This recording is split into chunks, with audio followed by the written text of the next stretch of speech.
Welcome back. Let us continue the discussion on the chemical kinetics, and here now we have looked at how the elementary reactions are involved in the production of multiple species or the intermediate radicals, and intermediate radicals are quite important to reaction to move forward.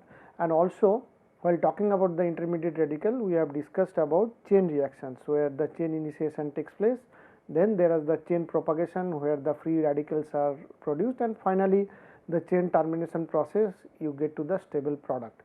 And using the concept of steady state approximation, we can find out the rate coefficients and the production rate, all these things. Now, we are all ready to look at how we can now find out the chemical time scale. So, let us see how we calculate the chemical time scale. So, this is one of the important thing that requires, because most of the reacting systems they are exposed to fluid dynamical behavior and flow scale, time scale and other phenomena. Also, the magnitude of the time scale relative to the convective or mixing time scale is of importance in combustion, because when these reacting systems are involved, there are flow time scale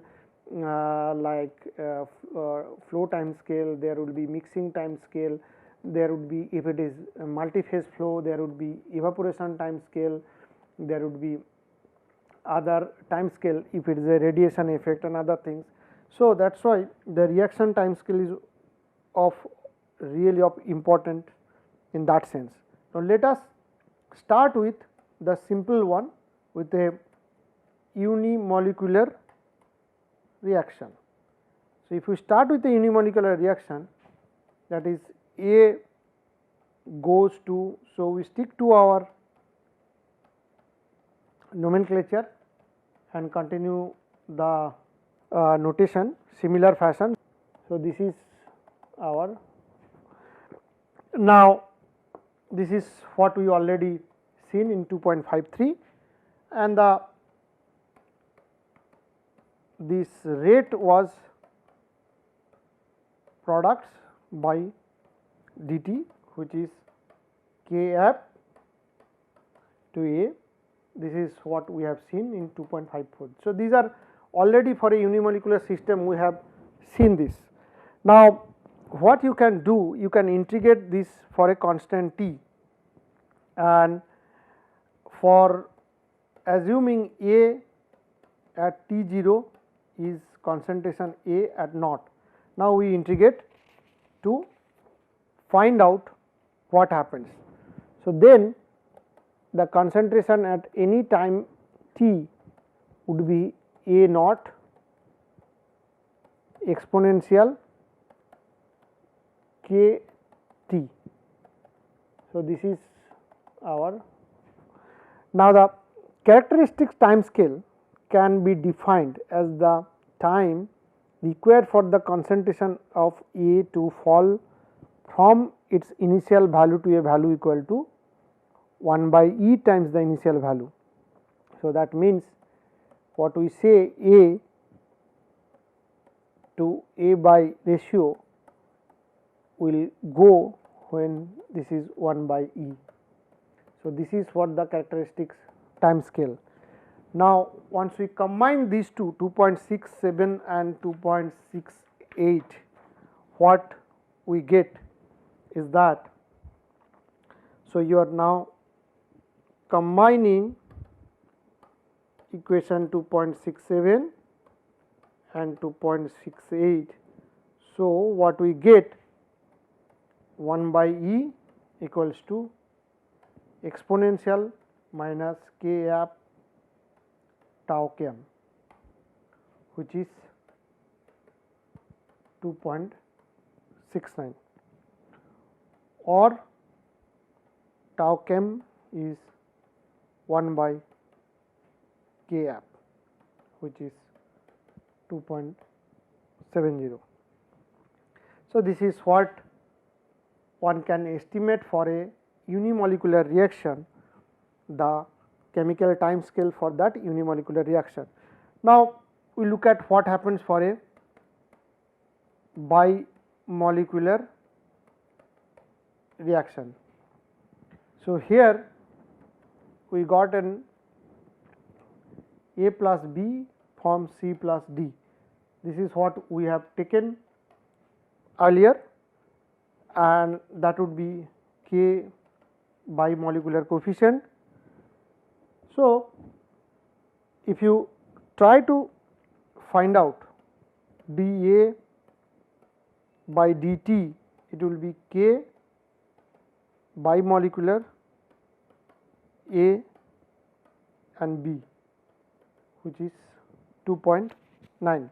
So, this is already for a bimolecular reaction, we have seen it.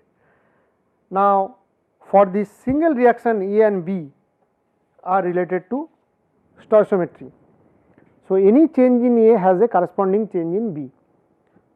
Now, you defined that way A naught, that should be corresponding change in B. So, which will let you to have A plus B naught minus A naught. Now, we substitute equation 4.71 into 4.9 and integrate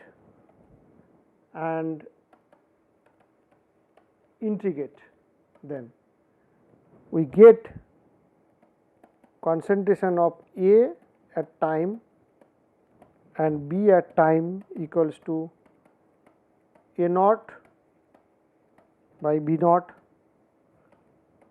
exponential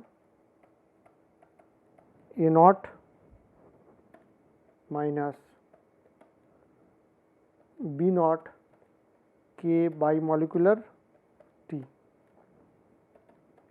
So, you get an exponential expression for the same thing, including your A and B.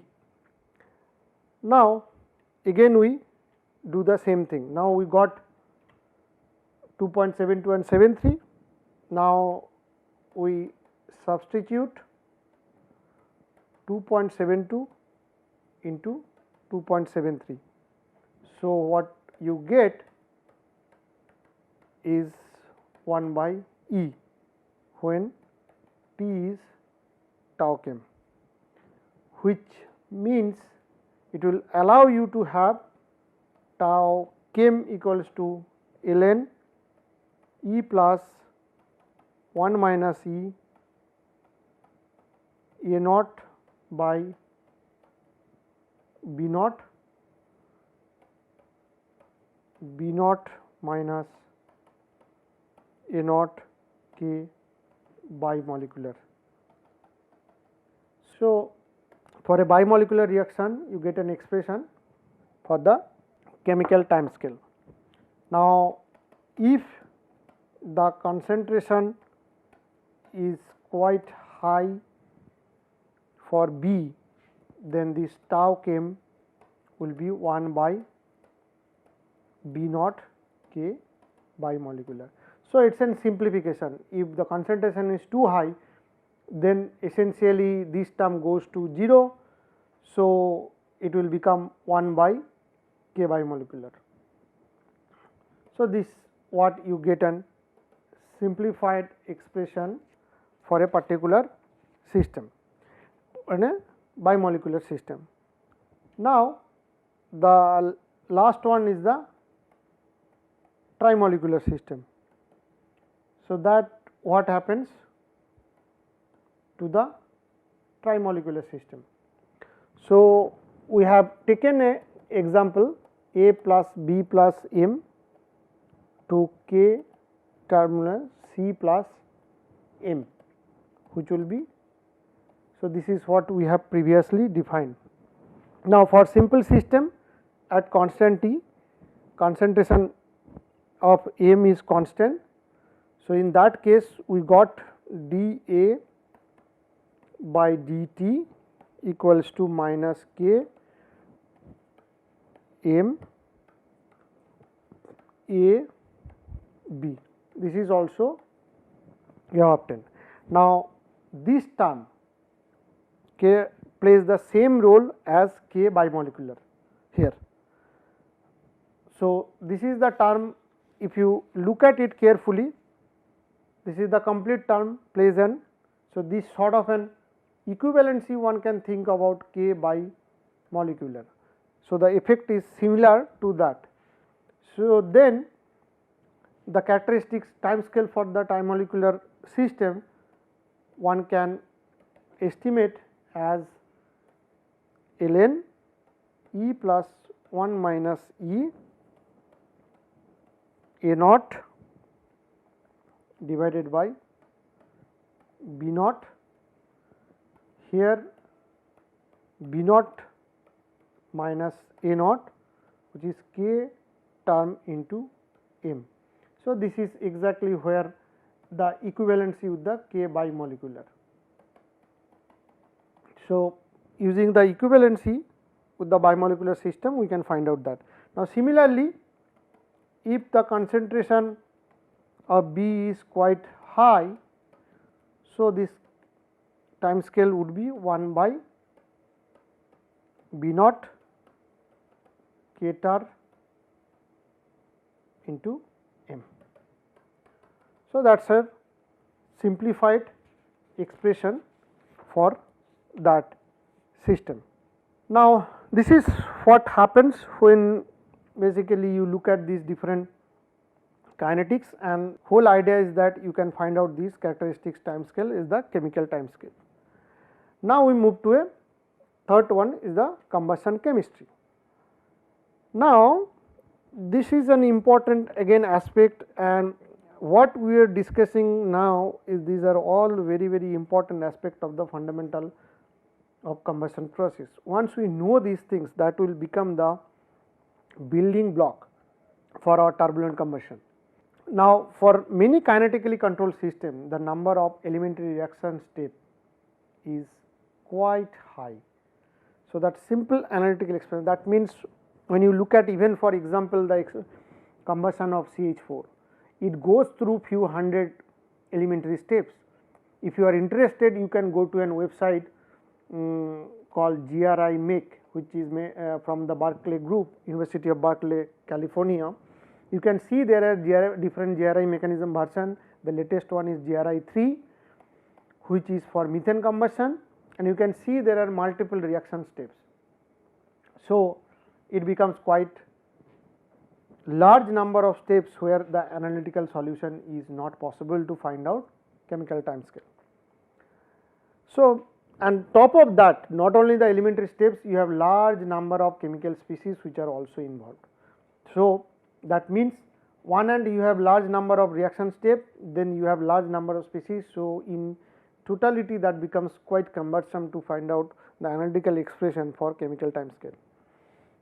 Now, even if it is for simple hydrocarbon, as I mentioned that CH4, these are informant are quite high. So, how the fundamental principle of chemical kinetics apply to this, we will consider some example here. Now, let us start with an example of the hydrogen oxygen reaction. So, this particular reaction is the global reaction or overall reaction, and but if you look at the elementary step, it could have multiple species, major species, and there would be some reaction step, and in overall this reaction is exothermic reaction, where gaseous hydrogen and oxygen are quite stable at atmospheric condition. So, any conceivable direct reaction between two gases is not possible. So, the reaction half time at atmospheric condition has been estimated to be much larger than the age of the universe, which says that if the reaction is initiated by some free radical species, then the reaction proceeds very rapidly and violently. So, this is one of the important where these elementary reaction become important, so where you get these free radicals, because any free radical they are quite reactive in nature. So, as soon as they are formed, they would be having a tendency to go towards some stable product and try to react with that and then form more radicals or some other product. So, that is where the elementary step reactions are important, where the free radicals will form and they will allow the reaction to move further. And this particular hydrogen oxygen case, there could be H, O, OH, these are the form. Now, we will consider this simplified mechanism that represent the hydrogen oxygen reaction at low pressure. So, the first step of the reaction. So, there would be these are chain reaction. So, first step towards the reaction is the initiation. So, what happens at the initiation stage, that hydrogen as a stable product, it gets into H radical, and oxygen as a stable product, it gets into O radical. Now, once that happens, so this is the initiation of the process. Now, my chain branching starts to take place. So, then O2 and H will combine to form OH and O, and H2 and O, so which are formed at the initiation stage, they will combine to form OH and H. Now, if you look at it in this process, again you get another free radical which is OH and this. Now, the propagation, now H2 will combine with OH and get H2 and H. So, these are the steps which will take place, and then finally the termination comes into the picture, where H to the wall it will terminate, or H with the oxygen will form HO2 and M. So, what happens that initiation step is the dissociation of some amount of molecular species by. So, when you look at this initiation step, to get this dissociation to take place, there would be some amount of spark or flame or something has to be provided which will dissociate these things. Now, once that happens, then you got the free radical, then free radical start. Now, there are some other energies which are associated with different bonds of these molecules like OO, HH, and they have different level of energies. Now, in reaction 2 which we are talking here, they are endothermic reaction by some amount. Reaction 3 and 1 are endothermic by some amount, and these reactions are relatively fast. So, you can also estimate from these bond energies and all these calculation that which reaction is quite fast and which is slow. Therefore, these OH and O radicals are the rapidly consumed, and the principal chain carriers remains as an H atom. So, which will tell you out of these radicals what you get in this process, which will be more reactive and which will stay there and allow to have. So, then you can find out the rate equation for this free radical density N star, which is taken as same as that H. So, your N star is here the H. So, that means we will find out dH by dt equals to K naught H2 minus K2 HO2 plus K3 OH2 plus K1 OH H2 minus K4 H K5 H O2 M. So, that is your. So, now other free radical species, like one can find out DOH also. Similarly, this would be K2 H O2 K3 OH2 minus K1 H2,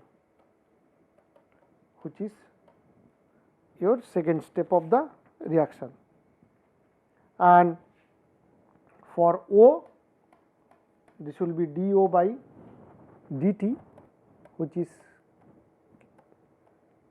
O2 plus K2H O2 minus K3O H2, which is 3.3. since O and OH are both much lower than H, so that means O and both OH lower than H, we can assume that both of these species are at steady state. So, dO by dt, dOH by dt is 0, which yields that O at steady state is KO O2 plus K2 divided by K3 H2. So, that is what we get, and similarly for OH, OH at steady state is K2 HO2 plus K3 OH2 by K1 H2. Now, substituting this for O steady state, or we will use that O steady state that we got here, put there, we get 2 K2 H O2 plus K naught O2 divided by K1 H2. Now, we substitute the steady state value of OH and O radicals in the rate equation of the free radical density. That means d n star by dt, which n star is essentially here is H, which we have already looked at it. This is the n star here is. So, free radical density if we write, so that will be K naught H2, K2 H2 and K3. So, all these things we are basically it is a little bit of involved, nothing but the algebraic expression. So, all your OH and O steady state that we got, we will put it back there, and finally, you get in a simplified state of this steady state W naught F minus G n star. W naught is nothing but this expression, which will involve hydrogen and oxygen, F is this, G is this. So, that is where you get your the radicals, where F, if you look at here, that will be the chain branching, one can identify it that way. G would be chain termination. Now, if that is the situation, there would be two possibilities. Number one, G greater than F. So, that means the termination exceeds branching, or possibility 2, G is less than F. That means branching exceeds termination. So, the solution 1 or the possibilities 1 implies that. So, this will imply that K4 greater than 2 K2 minus K5 M O2. So, that G greater than F is assured at sufficiently low O2 pressure.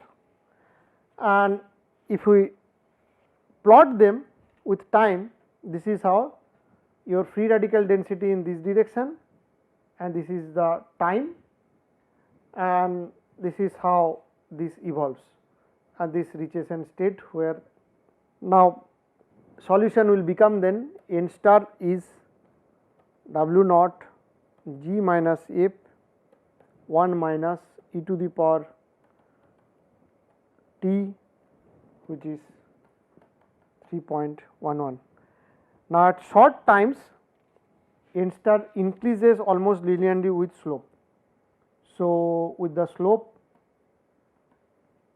of W naught t and reach it at a steady state value, which is W naught by G minus F. At higher oxygen pressure, at higher O2 pressure, G is less than F. So, then the solution remain N star is W naught by F minus G exponential F minus G T minus 1, which is 3.13, and if we plot that, this is how the free radical density that will evolve with the time. So, one case is higher pressure, another case is the lower pressure. So, we can see how that happens. Now, this case the free radical concentration increases exponentially, and since the overall rate depends on the radical concentration, the reaction velocity also increases rapidly. So, this once this kind of situation happens, this is usually termed as explosion. So, that means it is a balance between radical concentration. Now, the hydrogen oxygen reaction behaves quite differently in different pressure regimes. So, that is there. So, you can possibly construct a explosion boundary for hydrogen oxygen reaction, and if you look at, there is total rate, different pressure, total pressure for hydrogen and oxygen. First regime could be slow reaction, second regime could be chain reaction explosion, third would be atmospheric flame thermal explosion.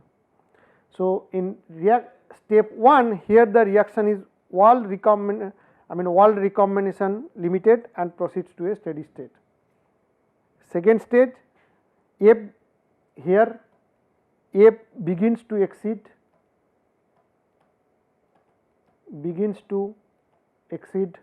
G.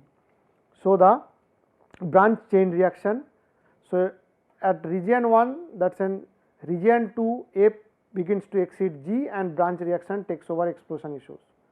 Now, in the region 3, where you come to here, when the pressure is further increased, the explosion is quenched and another regime of steady state is occurred. So, at this stage, when the explosion is quenched and another regime of steady state. So, in 3, kinetics are dominated by relatively unreactive H2 radicals. Other reactions in addition we considered above are important and also can be included. So, these are those steps which one can involve and see how many steps are there. Now, region 4 at a little high pressure. So, this is the region 4. The amount of heat liberated in the exothermic steps of the mechanism becomes larger than can be dissipated by conduction and other transport processes as the temperature rises.